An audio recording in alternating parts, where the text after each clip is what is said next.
अखंडमंडलाकारं व्याप्तं येन चराचरं तत्पदं दर्शितं येन तस्मै श्रीगुरुवे नमः। अज्ञानान्धस्य लोकस्य ज्ञानाञ्जनशलाकया चक्षुरुन्मीलितं येन तस्मै श्रीगुरुवे नमः। श्री सद्गुरु की वंदना करते हुए आपके अनुरोध और हमारे भाग्य के उदय के अवसर पर श्री कृष्ण चरित्र का प्रस्तुतिकरण करेंगे।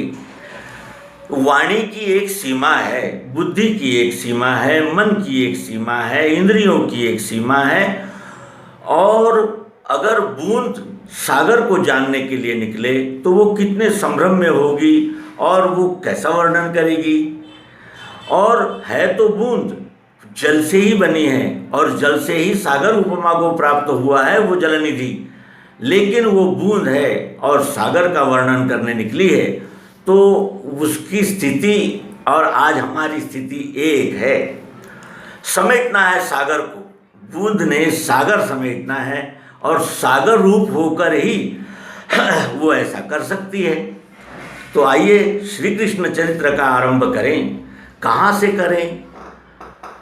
राजा उग्रसेन के ये पुत्र देवकी और कंस, और इन दोनों यानी देवकी और कंस ये एक बाप के बेटे, और उग्रसेन जो महाराज है उनके सुपुत्र वासुदेव जो श्री कृष्ण जी के पिताजी हैं, और ये कंस और देवकी ये बहन भाई।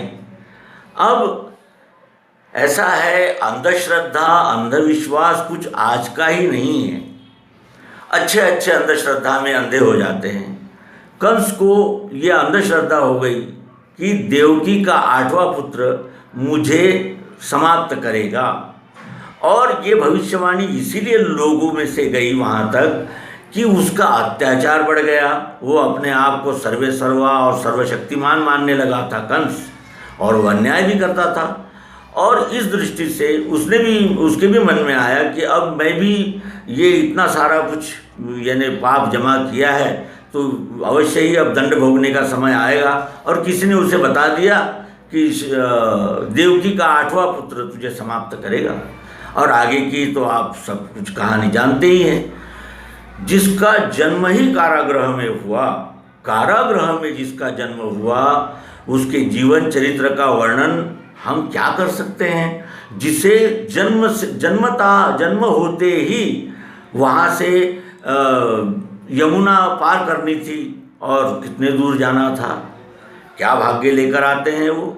और वो भाग्य, और ऐसा बचपन से ही जिनको मारने के लिए शत्रु उनके पीछे पड़ गए हैं, अद्भुत।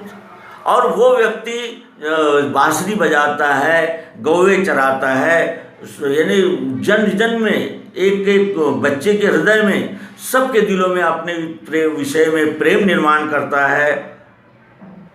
वो प्रेमास्पद कैसा होगा जो नंद को भी प्यारा है, यशोदा को भी प्यारा है, सभी को प्यारा है। सब उसके बांसुरी वादन के और उसके सच्चरित्र के और प्रेम के सारे भूखे हैं।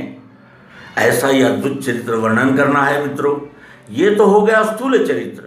और एक चरित्र है, मनुष्य स्थूल रूप से तो विलय हो जाता है क्योंकि ये शरीर धारण किया हुआ जीवात्मा है जो कार्य कर रहा है। शरीर तो बदलना ही है, जैसे वस्त्र बदलने हैं, लेकिन एक और शरीर है हमारा। वो शरीर है हमारा ज्ञान गुण कर्म, ये है हमारा एक स्वरूप। और वो भी हमारा क्या है? चरित्र ही है। और वो चरित्र श्रीमद् भगवद गीता, जो भगवान श्री कृष्ण जी ने अर्जुन को बताए हुए विश्वरूप दर्शन का ही विस्तार है। और वो भी चरित्र हमको इस मालिका में समाहित करना है। तो ऐसा है सब कार्य, और आप सबसे आशीर्वाद चाहते हैं कि हम श्री कृष्ण चरित्र को आप तक पहुंचाने में सफल रहें। धन्यवाद।